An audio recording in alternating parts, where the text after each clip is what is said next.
Okay, so today we're diving into some pretty heavy stuff. Yeah, We're talking about journalism, but not the kind you see on, like, morning news shows. right.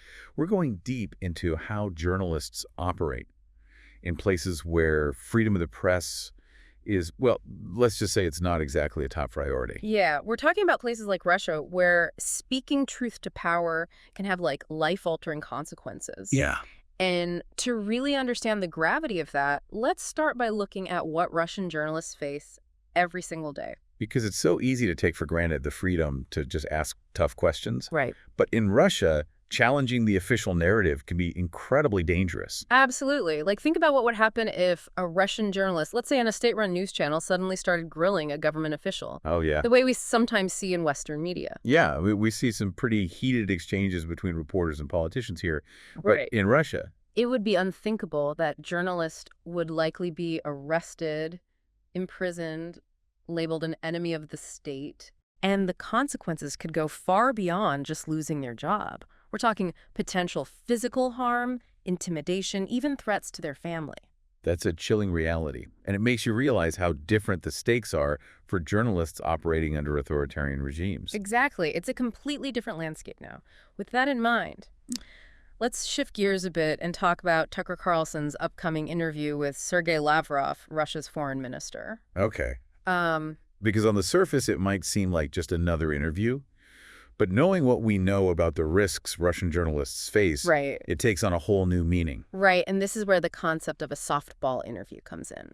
So for those of us who might not be familiar with the term, Yeah, it basically refers to an interview where the questions are easy, non-confrontational, almost like lobbing softballs to the interviewee. right. It gives them a platform to control the narrative without really being challenged. And that's what many are expecting from Carlson's interview with Lavrov. Yes. There's a lot of speculation that Carlson will avoid asking the tough questions about the war in Ukraine, about human rights abuses, about the Kremlin's crackdown on dissent. Instead, just giving Lavrov a platform to spread propaganda, to blame the West, to paint Russia as the victim. Which is a strategy that, unfortunately, we've seen play out time and time again with authoritarian regimes.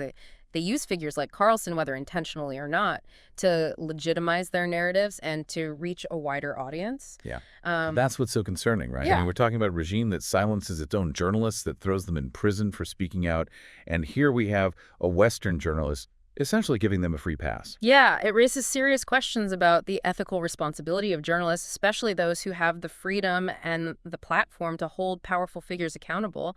Are they inadvertently playing into the hands of these regimes by providing them with a megaphone? Because it's not like Carlson is the only one, right? There seems to be a trend of Western personalities, whether it's for ratings, for attention, or for some other reason, legitimizing authoritarian regimes. Yeah, and this is where the term useful idiots comes in a phrase that's often attributed to Lenin, though there's some debate about its origins. Okay, so break that down for me. What exactly does it mean? Essentially, it refers to individuals who often unwittingly serve the interests of a cause or regime that they may not fully understand or support. So in this context, you're saying that these figures, by giving a platform to authoritarian leaders, are essentially acting as useful idiots, advancing their agenda. Precisely, they're being used to spread propaganda, to sow doubt, to create confusion, all while benefiting from the freedoms and the platforms that they themselves often claim to defend. It's a deeply cynical and manipulative tactic. And it's effective, right? Because when you see someone like Carlson interviewing Lavrov, it lends a certain legitimacy to his claims, even if they're completely unfounded. Exactly, and that's the danger here. It's not just about giving a voice to an opposing viewpoint. It's about normalizing dangerous rhetoric, about blurring the lines between truth and propaganda. It's like they're weaponizing our own systems of free speech against us. That's a powerful way to put it, and it's something we need to be incredibly mindful of because these tactics aren't limited to Russia. We see them being deployed by authoritarian regimes around the world.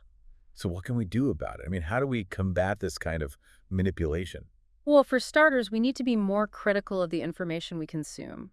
We can't just passively accept what we hear, especially when it comes from sources that have a clear agenda. So fact-checking, doing our own research, seeking out multiple perspectives. Exactly. And we also need to support independent journalism, both at home and abroad, journalists who are willing to ask the tough questions, to hold power accountable, to speak truth to power, even when it's dangerous. Because as we've seen, that kind of courage is incredibly rare, especially in places like Russia. Absolutely, and it's something we should never take for granted. Think about the risks those Russian journalists are taking every single day just by doing their jobs. Speaking of which, I'd love to hear more about some of the specific cases of Russian journalists who have faced persecution for speaking out. Well, there's the case of Ivan Golanov, an investigative journalist who was arrested in 2019 on fabricated drug charges. It was widely seen as retaliation for his reporting on corruption within the government. And what happened to him? Well, thanks to a massive public outcry and international pressure, he was eventually released. But his case is a stark reminder of the dangers journalists face in Russia. It's not just about losing your job or facing criticism. It's about potentially losing your freedom, your safety, even your life. And there are countless other examples. Just look at the case of Anna Politkovskaya, a journalist who was murdered in 2006 after years of exposing human rights abuses in Chechnya. That's heartbreaking. It's a reminder that the fight for truth can have devastating consequences. And it's a reminder that we need to do everything we can to support those who are risking their lives to bring us the truth, whether it's through financial support advocacy or simply by amplifying their voices. Because their stories need to be told, their sacrifices need to be honored. Absolutely. They are the true heroes in this fight. Yeah, it's a lot to think about, isn't it? The fact that in some parts of the world, simply doing your job as a journalist can land you in prison or worse. It does. It really puts things into perspective. It really does. And it makes this whole Carlson Lavrov interview even more unsettling. Right. Because while Russian journalists are risking their lives to expose the truth, he's essentially offering a platform for the very regime that's silencing them. Yeah, it's almost like he's exploiting the freedoms that he enjoys to amplify the voices of those who would deny those same freedoms to others. And that's the irony, isn't it? He's benefiting from a system that values free speech, a system that allows him to challenge authority, to ask tough questions, to hold leaders accountable, and yet he's using that platform to legitimize a regime that operates in the exact opposite way. Yeah, it's a dangerous game, and it raises some really uncomfortable questions about our role in the West. Are we inadvertently contributing to the problem by giving airtime to these kinds of interviews?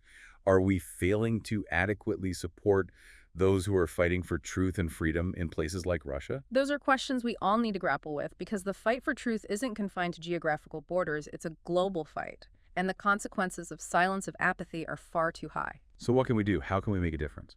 Well, for one, we need to be more aware of the tactics being used by authoritarian regimes to manipulate information, to spread propaganda, to silence dissent. So education, critical thinking, media literacy, those are all crucial. Absolutely. And we also need to support independent journalism, both here and abroad, journalists who are committed to truth-telling, to holding power accountable, to giving a voice to the voiceless. Because as we've seen, those voices are often the ones that are most at risk. Exactly. And they need our support more than ever. So as we wrap up this deep dive, I think the takeaway for me is this. We can't take our freedoms for granted, and we have a responsibility to use those freedoms to support those who are fighting for theirs. Well said. The fight for truth is a fight worth fighting, and it's a fight we can't afford to lose. And on that note, we'll leave you with this thought. What would happen if the roles were reversed? If speaking truth to power in our own country carried the same risks as it does in Russia? It's a sobering thought. And it's a reminder that we need to cherish and protect the freedoms we have and to stand in solidarity with those who are fighting for theirs. Because ultimately, the fight for truth and freedom is a fight for humanity, and it's a fight that unites us all.